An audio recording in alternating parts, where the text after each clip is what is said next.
একটি শহরকে কি তার ভবন দিয়ে চেনা যায়, নাকি তার মানুষের গল্প দিয়ে?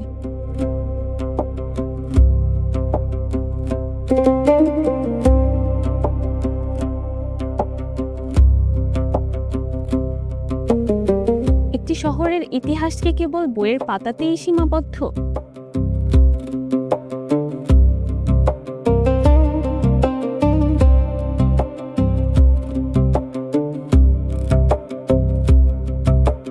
আমি ফারহাত লামিয়া, জগন্নাথ বিশ্ববিদ্যালয়ের ফিল্ম অ্যান্ড টেলিভিশন বিভাগের একজন শিক্ষার্থী। আমার একাডেমিক কার্যক্রমের অংশ হিসেবে আমাকে একটি চলচ্চিত্র নির্মাণ করতে। এই শহরের প্রতিটি গলির আছে একটি ইতিহাস, আছে প্রতিটি পেশার উত্তরাধিকারী। প্রতিটি মানুষের জীবনে লুকিয়ে আছে এক একটি গল্প, এবং এই গল্পের সাথে রয়েছে চলচ্চিত্র। কেউ বা বলছে হারমোনিয়ামের গল্প, কেউ শাখার গল্প, কেউ ধর্মের, কেউ বইয়ের, কেউ স্মৃতির। একজন চলচ্চিত্র নির্মাতার সবচেয়ে বড় সংকট কখনো কখনো গল্প খুঁজে না পাওয়া নয়, বরং হাজারটা গল্পের মধ্যে একটি গল্পকে বেছে নেয়।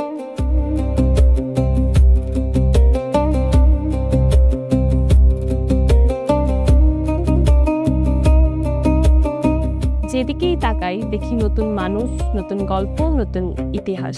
যেন পুরান ঢাকা পুরোটাই একটা জীবন্ত আর্কাইভ।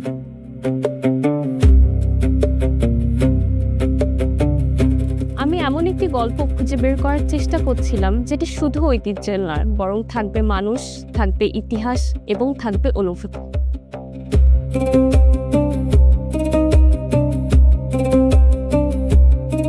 পুরান ঢাকাকে আমরা সাধারণত চিনে থাকি এর খাবার, অলিগলি কিংবা পুরনো ভবনের জন্য।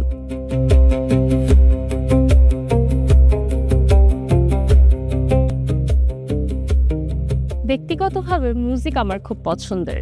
ঘুরতে ঘুরতে আমি একটি পুরনো ক্যাসেটের দোকানের সামনে এসে দাঁড়াই, and I found my story.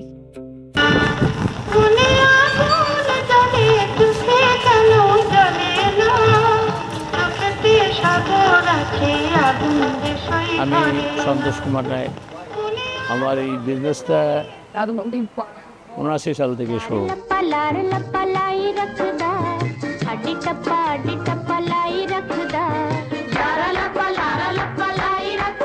Tape recorder আসলো, এখন টেপ রেকর্ডার নিয়ে মানুষ ভাবতেছে গান শুনবো কি, তো অনেক অডিও ক্যাসেটের প্রয়োজন। আইসা বললেন যে আমাকে 10টা গান প্রয়োজন।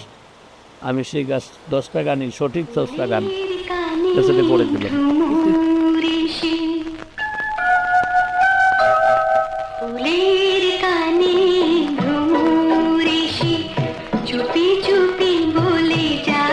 আমরা তখন সেই 8টা সাড়ে 8টা থেকে আমাদের ওয়ার্ক শুরু হতো রাত 10টা 11টা পর্যন্ত। এই যে সময়টা আমরা পার করলাম, এখানে একটা আনন্দ ছিল, না এলে তো এত সময় পার করা মুশকিল।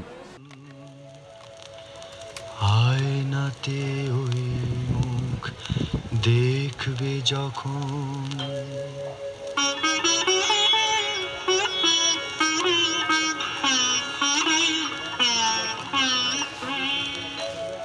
কপলের কালো তিল পড়বে চোখে। শিল্পীরা আসতো, আমাদের স্টুডিও ছিল, আমরা ট্রেন আপ করতাম, করে গান গাওয়াইতাম। এই অজস্র শিল্পী, এমন শত না হাজার শিল্পী বাংলাদেশ। এই জেনারেশনের ছেলেমেয়েরাও গানের প্রতি তার একটা স্মৃতি ধরে রাখার জন্য তার জন্য একটা অডিও ক্যাসেট বা একটা সিডি তখন আমরা এটা পরিবেশনও করে দিতাম। প্রযোজন আমাদের ছিল, শিল্পীরা শুধু গান গিয়ে যেত।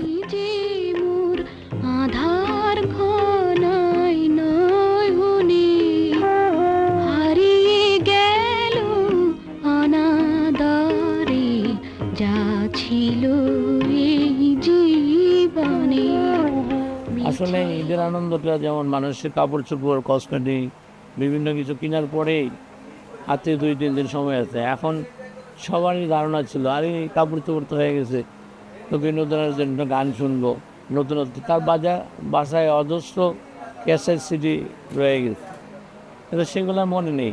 এখন নতুন কী লাগবে, এইসব দোকানে ভিড় করতে, ভিড় তো আগের থেকেই হতো। রোজার মাসে দেখতাম 10 রোজা 15 রোজা আমাদের এখানে সব বুকিং যেতেছে। কারণ আমরা অনেক সময় বোর্ড লাগাই দিতাম যে ভাই আর তো অর্ডার নেওয়া যাবে না, এত কাজ তো করা যাবে না, ঠিক আছে আপনি আসছেন, আপনার 20টা ক্যাসেট দিচ্ছেন, আপনাকে 10টা হলো দেবো। আলো ভেবে যার কাছে যাই, আলে আসে কিছুই না। তো সেই তুলনায় অনেক কমে গেছে, মানে 10%ও আছে কিনা সন্দেহ। এর জন্যই ব্যবসাটা আস্তে আস্তে বিলুপ্তর পথে। एक छोटी सी झलक मेरे मिटने तलक,